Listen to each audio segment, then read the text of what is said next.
আজ আমরা এমন একটি গভীর বিষয় নিয়ে আলোচনা করতে এসেছি, যা আমাদের দিন ও দুনিয়া উভয় জীবনের জন্য অপরিহার্য। আর তা হলো ইবাদাতে কিভাবে সত্যিকারের তৃপ্তি লাভ করা যায়। আমরা অনেকেই সালাত, সাওম এবং অন্যান্য ইবাদাত করি, কিন্তু অনেক সময় তা যেন এক রুটিন মাফিক দায়িত্ব পালনে পরিণত হয়। আমরা এর মাঝে প্রকৃত স্বাদ ও প্রশান্তি খুঁজে পাই না। চলুন এই সমস্যার গভীরে প্রবেশ করি এবং এর সমাধান খুঁজি। প্রথমত আমাদের বুঝতে হবে ইবাদাত কেন করি। আল্লাহ তাআলা পবিত্র কোরআনে বলেছেন, আমি জিন ও মানুষকে শুধুমাত্র আমার ইবাদাতের জন্যই সৃষ্টি করেছি। সূরা আয-যারিয়াত আয়াত ৫৬। এর অর্থ হলো আমাদের জীবনের প্রধানতম উদ্দেশ্যই হলো আল্লাহর দাসত্ব করা। ইবাদাত কোনো বোঝা নয়, বরং এটি আমাদের অস্তিত্বের কারণ। যখন আমরা এই মৌলিক সত্য উপলব্ধি করব, তখন ইবাদত আমাদের কাছে আর একঘেয়ে লাগবে না, বরং তা হবে আমাদের জীবনের পরম লক্ষ্য। ইবাদত হলো আল্লাহর সাথে আমাদের ভালোবাসার, কৃতজ্ঞতার এবং আত্মসমর্পণের বহিঃপ্রকাশ। ইবাদতে তৃপ্তি পাওয়ার জন্য অন্যতম প্রধান শর্ত হলো ইখলাস বা বিশুদ্ধ নিয়ত। যখন আমরা কোনো আমল শুধুমাত্র আল্লাহর সন্তুষ্টির উদ্দেশ্যে করি, তখন সেই কাজটিতে বারাকা আসে এবং আমরা তাতে এক অসাধারণ প্রশান্তি অনুভব করি। লোক দেখানো ইবাদাত বা অন্য কোনো পার্থিব উদ্দেশ্য থাকলে তা আমাদের অন্তরকে শূন্য করে দেয়। রাসূল সাল্লাল্লাহু আলাইহি ওয়াসাল্লাম বলেছেন, সকল আমল নিয়তের উপর নির্ভরশীল। তাই প্রতিটি ইবাদাতের শুরুতে আমাদের অন্তরকে পরিশুদ্ধ করে নিতে হবে, এই নিয়তে যে আমি এই কাজটি কেবল আমার রবের জন্যই করছি। আল্লাহকে যত জানবো, তার প্রতি আমাদের ভালোবাসা এবং ভক্তি ততই বাড়বে।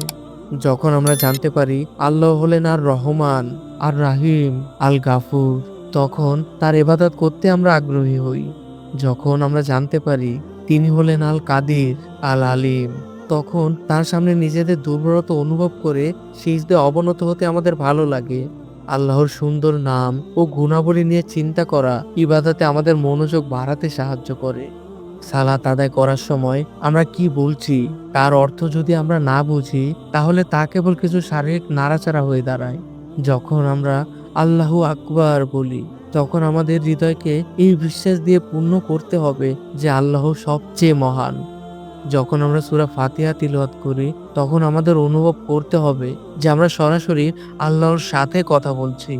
রুকুতে সুবহানা রব্বিয়াল আযীম বলে আমরা তার মহত্বের গুণগান করি এবং সিজদায় সুবহানা রাব্বিয়াল আলা বলে আমরা সর্বোচ্চ সত্তার কাছে নিজেদেরকে সম্পূর্ণ সমর্পণ করি। ইবাদতের প্রতিটি অংশের অর্থ ও তাৎপর্য উপলব্ধি করলে তাতে গভীর সংযোগ স্থাপিত হয় এবং আমরা তা থেকে তৃপ্তি লাভ করি। গুনাহ বা পাপ আমাদের অন্তরকে কঠিন করে দেয় এবং আল্লাহর সাথে আমাদের সম্পর্ককে দুর্বল করে দেয়। যখন আমরা গুনাহ করি, তখন ইবাদত আমাদের কাছে একঘেয়ে ও ভারী মনে হয়। তাই ইবাদতে তৃপ্তি পেতে হলে আমাদের গুনাহ থেকে দূরে থাকতে হবে এবং কোনো গুনাহ হয়ে গেলে দ্রুত তওবা করতে হবে। রাসূল সাল্লাল্লাহু আলাইহি সাল্লাম বলেছেন, যখন বান্দা গুনাহ করে, তখন তার অন্তরে একটি কালো দাগ পড়ে। এই দাগ অন্তরকে অন্ধকারচ্ছন্ন করে দেয়। নিয়মিত তওবা ও ইস্তেগফার আমাদের অন্তরকে পরিষ্কার করে এবং ইবাদতের জন্য প্রস্তুত করে। আমরা প্রায়ই তাড়াহুড়ো করে সালাত আদায় করি বা কোরআন তেলাওয়াত করি। ইবাদতে তাড়াহুড়ো করলে তাতে মনোযোগ বাড়ে না, বরং তা কমে যায়। রাসূল সাল্লাল্লাহু আলাইহি ওয়াসাল্লাম সালাত আদায় করার সময় রুকু ও সিজদায় দীর্ঘ সময় ব্যয় করতেন। তিনি ছিলেন সবচেয়ে বেশি ইবাদতকারী, কিন্তু তার ইবাদতে ছিল ধীরস্থিরতা ও প্রশান্তি।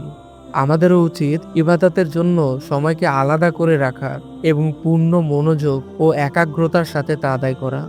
সর্বোপরি আমাদের উচিত আল্লাহর কাছে ইবাদতের তৃপ্তি পাওয়ার জন্য সাহায্য চাওয়া, কারণ আল্লাহ তাআলা সবকিছু করতে পারেন এবং তিনি আমাদের অন্তরকে ইবাদতের দিকে ফিরিয়ে আনতে পারেন। তাই আমাদের তার কাছে দোয়া করতে হবে, হে আল্লাহ, আমাকে এমনভাবে ইবাদত করার তৌফিক দিন যাতে আমি আপনার নৈকট্য অনুভব করতে পারি এবং তাতে সত্যিকারের তৃপ্তি লাভ করতে পারি। এই দোয়া আমাদের ইবাদতের প্রতি আগ্রহ বহুগুণে বাড়িয়ে দিবে ইনশাআল্লাহ। ইবাদত শুধু একটি দায়িত্ব নয়, এটি আল্লাহর সাথে আমাদের সম্পর্কের এক মধুর বন্ধন। আসুন আমরা সকলে ইবাদতকে উপভোগ করতে শিখি এবং এর মাধ্যমে আমাদের জীবনকে শান্তি ও তৃপ্তিতে ভরিয়ে তুলি। রিবা বা সুদ ইসলামে একটি নিকৃষ্ট ও পাপ কাজ।